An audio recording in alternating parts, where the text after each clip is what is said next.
Sonic Frontiers, the latest and not really greatest innovation from the folks at Sonic Team, has been out for a while. This new title in the Hedgehog's collection of games boasts a brand new combat system that delivers some out-of-this-world combos, 5 different open zone islands to explore, and cinematic boss battles that are all here to enjoy at the Starfall Islands. One of the most interesting tidbits about Sonic Frontiers is the story, as it's written by a very notable figure in the world of the Blue Hedgehog, who's actually dabbled in Sonic countless times, Ian Flynn.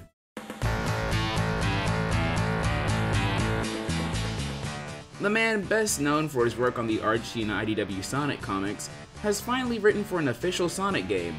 The road to writing for Frontiers has been quite a long one. In fact, Flynn has been writing Sonic stories long before his debut in Archie, like that one time he made that Sonic X Teletubbies fanfiction.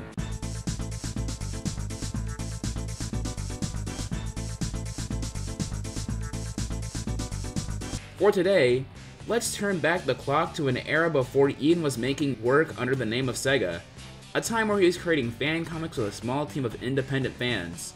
Does this series stand the test of time, or has it aged like spoiled milk? Let's not waste any more time. This is the world of Other M, Ian Flynn's forgotten fan comic.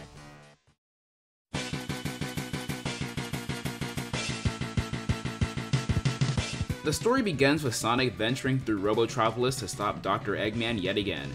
This time, the mad scientist has cooked up a new device that sends Sonic to an alternate universe. He encounters Bean the Duck in the middle of an attack by the Dark Legion.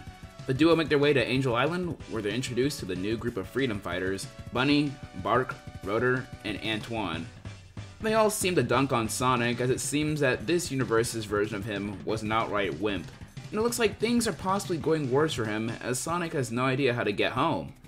In the next issue, the freedom fighters plan an attack on the Dark Legion, or I guess it's called the Legion of Justice. Sonic tags in for Bark on the mission, and they raid the Legion of Justice's base, with some firepower from Bean's bombs.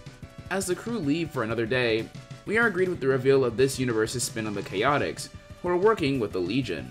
Back at the base, after a brief sparring match against Antoine, Bean plans the next mission, and the rebels attempt to make their way through the Mushroom Hill Zone. Sonic gets seriously injured from all the gunfire. They retreat for another day, but the story does end on an interesting note, as it seems that Ian Flynn attempts to add some sort of emotional depth with Sonic getting seriously injured and Fiona and Sonic flirting. But we've yet to see if this really goes anywhere. While he's getting taken care of by Bunny, we learn about the story behind Bean's bone arm and Rotor's inner turmoil against the Chaotix. Sonic also gets to explain how he got transported to this world, but she basically goes, Hey,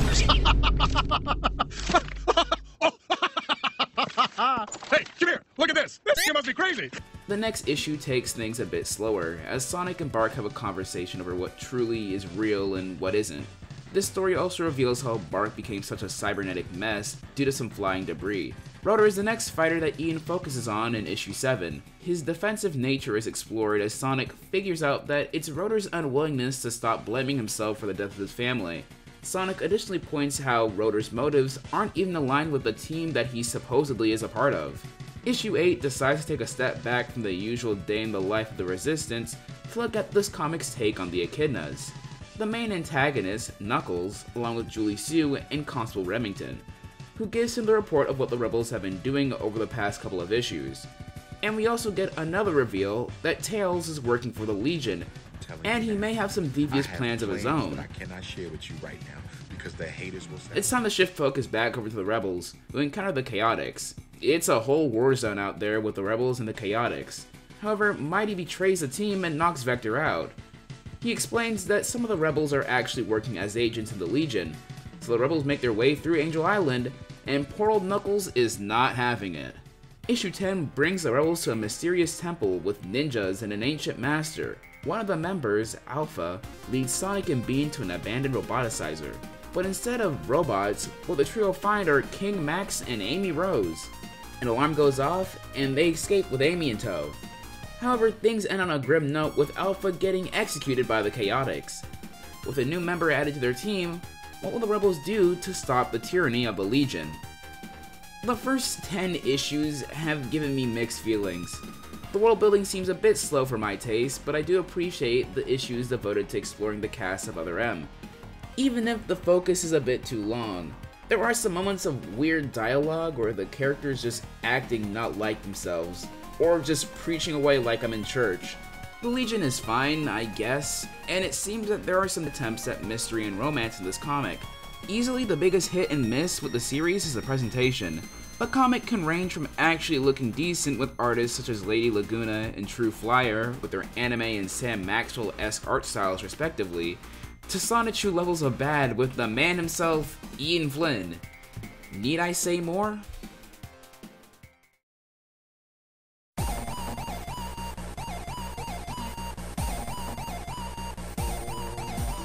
Issue 11 begins yet again with Knuckles and Tails planning a way to get rid of those pesky rebels once and for all. He shows the leader a flying airship and explains where to strike next, but Knuckles says to shut everything down.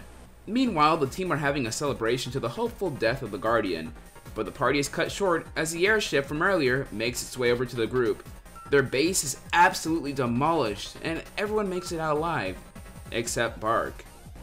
The next issue follows up with the gang trying to figure out what to do. Sonic gives an inspiring speech on how they need to be strong regardless of the situation at hand. Their spirits are lifted up, and the rebellion has another plan in the works to storm the Guardian and his Legion crew. Back in Echinopolis, there's a parade going on and Sonic, Bean, and Amy are all here to take it down. Predator Hawk of the Destructics makes his appearance here to aid in the rebellion, and Sonic comes face to face with Tails and Knuckles. This encounter shakes Sonic up, as his best friends of all people were the last he'd ever expect to go bad. Sonic and Fiona come into conflict with the Chaotix once again, and it's a chase through Echinopolis with every member trying their best to catch the Blue Blur. The mission is a success, but Sonic is worried about the casualties that they have to deal with in each mission. Bean understands his resentment, but his rationale is that if there are casualties, the Legion and the Guardian will succumb to the pressure and give them what they want. The ninjas from last time are brought up yet again as Sonic, Bean, and Predator Hawk try to plan their next attack. The four of them get teleported and we are finally introduced to the universe's Dr. Robotnik, who goes into detail on how he saved their lives via their cybernetic enhancements. The Chaotix show up once again along with the leader himself, Knuckles. A brawl breaks out and the trio make a daring escape, but Bean gets shot down. As the team mourn the death of their comrade, Sonic devises a plan to take out the main source of the problem, Knuckles, with an army from Charmy B. In order to reach him, however, the team have to take a plane, and the Chaotix are secretly listening on their flight. At the Golden Hive colony, the rebels plead for the aid of Charmy's forces, but his colony is literally scattered with spies. Predator Hawk returns to his apartment, only to be ambushed by the Chaotix. The Legion decide to kick things up a notch as SPO plans to use the Mobotropolis province as bait for the heroes. Once they arrive, they'd be crushed by the Legion's army. Sonic and co believe that this is their only chance to take down the Legion. He thinks he can beat the odds, and with no additional help, it's all or nothing. Both sides get their armies ready and head out to meet each other on the battlefield. Issue 20 concludes this event with a full frontal assault on the Legion. The Legion, however, does have the upper hand in firepower. Mighty comes to the rebels' aid and smashes up some tanks. The mysterious ninja from earlier duels with Knuckles, and it's revealed that she's actually Sally in this universe. Knuckles immediately switches up and tries to reason with her, stating that he loves her and his entire kingdom was all for her. We do not care. Back on the battlefield, every single person is just dying out here. Rotor, Antoine, Mighty, Vector, Julie Sue, Knuckles, and Sally, just to name a few. Things are wrapping up as Tails steals the Sword of Acorn and stabs it into the Master Emerald. This causes the entire world to explode, and Sonic actually wakes up. Not in the other M world, but the proper world of Mobius. Apparently, he'd just been in a coma for a while. But Sonic wants to go back to that world, as it seemed so real to him. Overall, this part of the story actually started to set up some interesting plot points, though I was kinda shocked to see the cast slowly dwindle away. I swear, almost every issue this time had someone kick the bucket out of nowhere. It's sad to see some of these characters go, but others I didn't really feel I had that much emotional attachment to. So if did feel like their deaths were there for the sake of shock value, or plot convenience, like the random reveal that Knuckles had built the Empire to win Sally's love. The introduction and reveals of the new characters themselves have been pretty lackluster, with Predator Hawk being the only notable character to actually do something noteworthy throughout these 10 issues. We're wrapping up with the last 10 of Other M. Will these last few issues save the comic, or am I setting myself up for disappointment? Only one way to find out.